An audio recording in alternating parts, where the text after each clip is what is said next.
Okay, I'm ready if you are. Hi everybody, it's Willie's American Guitars. I'm speaking to you from back in the corner where we usually test out amplifiers.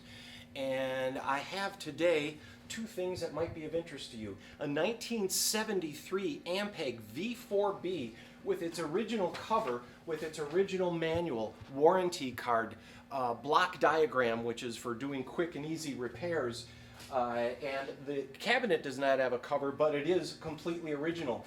I've mentioned these amps before to you. You know, they have a floating chassis. So this is to take any impacts because they're kind of heavy.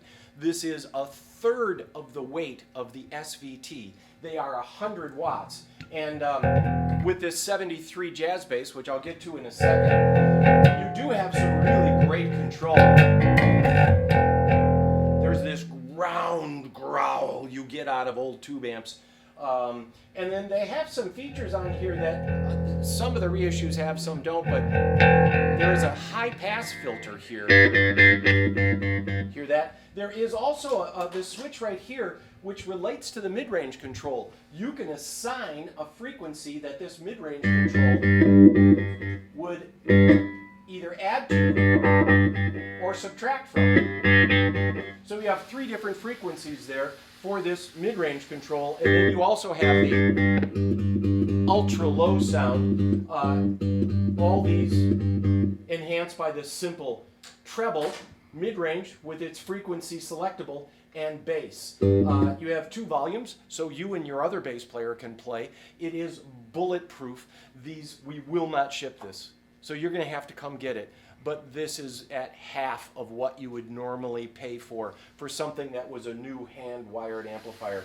They just can't afford to put in this, and yes, it is UL approved, Underwriters Laboratory. Now, you're wondering what this is that I have. This is a 1973 Jazz bass. Now, in 1974, black was a standard color. In 1974, though, it was a 3-bolt.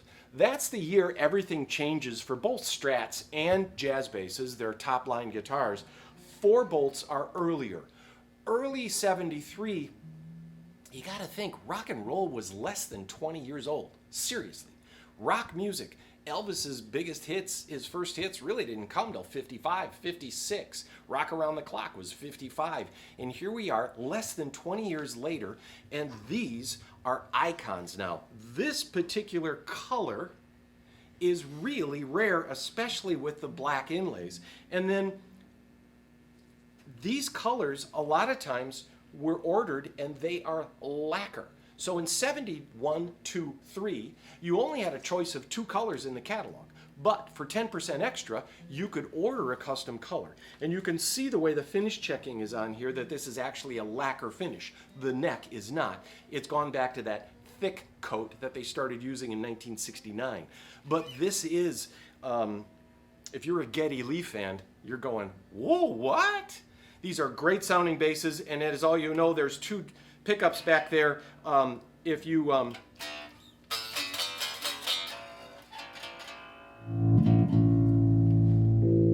bring one down, they hum a little bit, but with both pickups on, it's hum free. They are wound separately. They are wound like this, like a humbucking pickup that's split, so you can be really quiet. But with your amp up and you turn down one pickup, you can hear the hum. And I gotta say, with this amp and this guitar, both being 1973 and a 1973 custom color, wow. No one hires me for a bass player, by the way.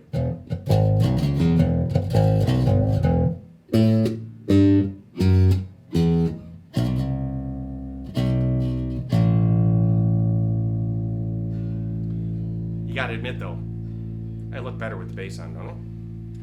See?